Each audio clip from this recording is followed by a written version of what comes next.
Howdy, everybody. Tragedy struck my family this week when I lost my beloved stepmama, Kim. Still can't believe it's true. Keeping busy has been the most therapeutic thing, or at least the most distracting thing. So to distract myself further, I decided to make an urn for her. And so I want it to be it's going to be kind of a octagon lotus thing is what I'm thinking. I whipped up these jigs. We got number one,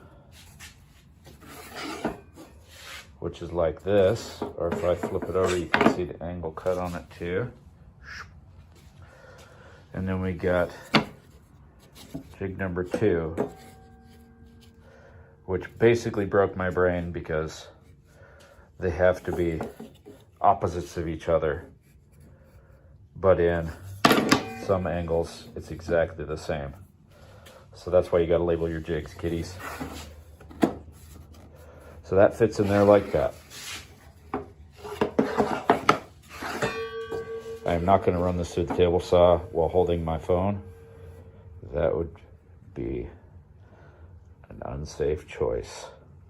So you run this through like that and it cuts a little wedge off.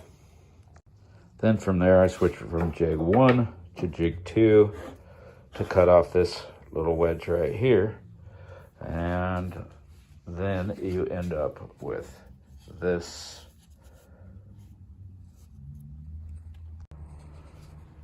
And then this here's what you get after that. Get an angly cut on there. Alright, so I've got the MDF pieces all taped up here. I'm going to do my very best to clamp this here phone in my vise and hope it stays. Wiggle test.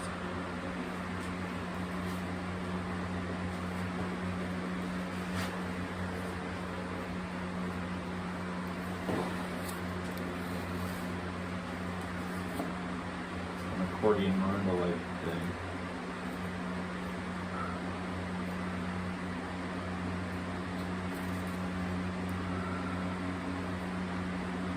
Then you get that there glue. You just go to town.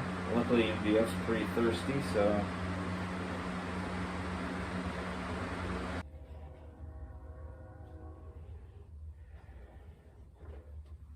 and then we just have those last two edges, which are going to be a little messy. Like so. Now, of course, when I do it with rosewood, I'm going to smear all the glue with my finger so it covers absolutely every square millimeter.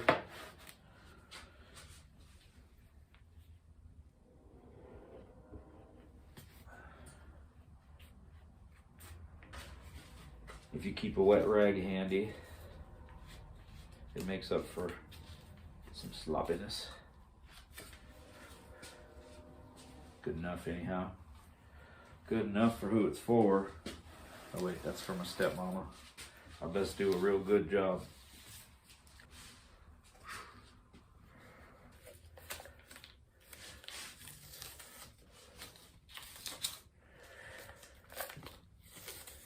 Learning as I go, folks. Learning as I go.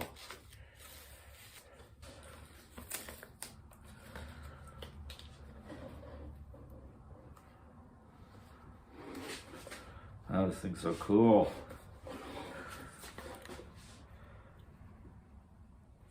Geometry can be fun. Got a low gappage. Not real stoked on that. But it's only at the last joint, so I think it's good enough. Kind of feels like a flower pot. Oh, look at that. Tape closed it up. Tape has clamping pressure. If you stretch it over something, it'll actually pull it together. And then once you get good at that, then you start breaking the tape all the time. And that's frustrating because it's like a super clean cut and everything. But then from that, you learn how to tear a tape on a clean cut. But now I think I'm just rambling. The important part was that I had an onion on my belt, which was the style in those days. You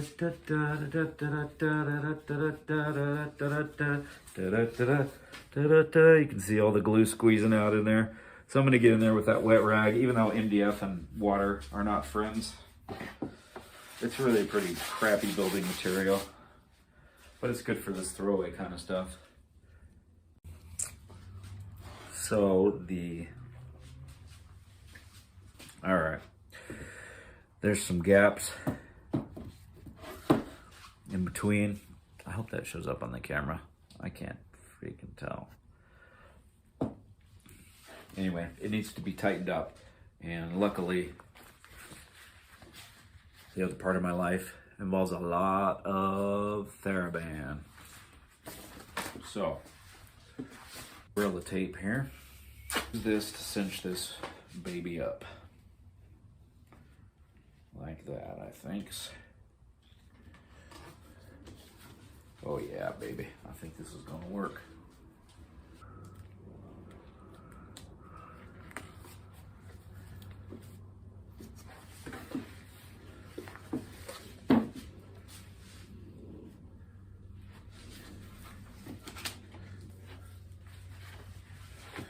Okay, start to figure it out.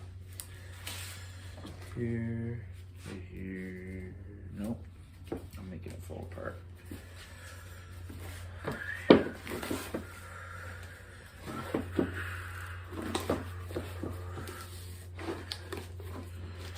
There, now we can get somewhere, yo.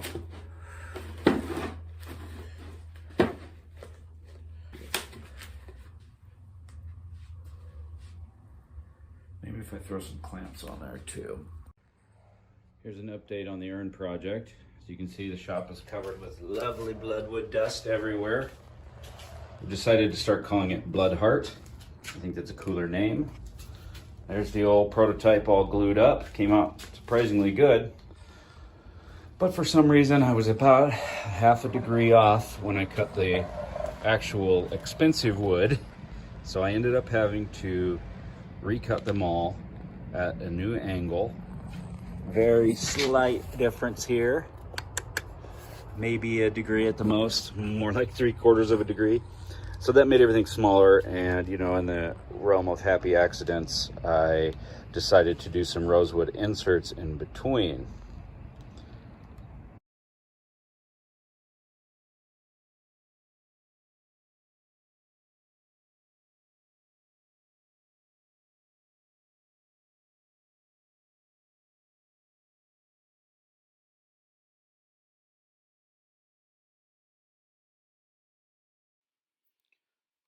A ton more work went into shaping the top, as well as doing the finishing.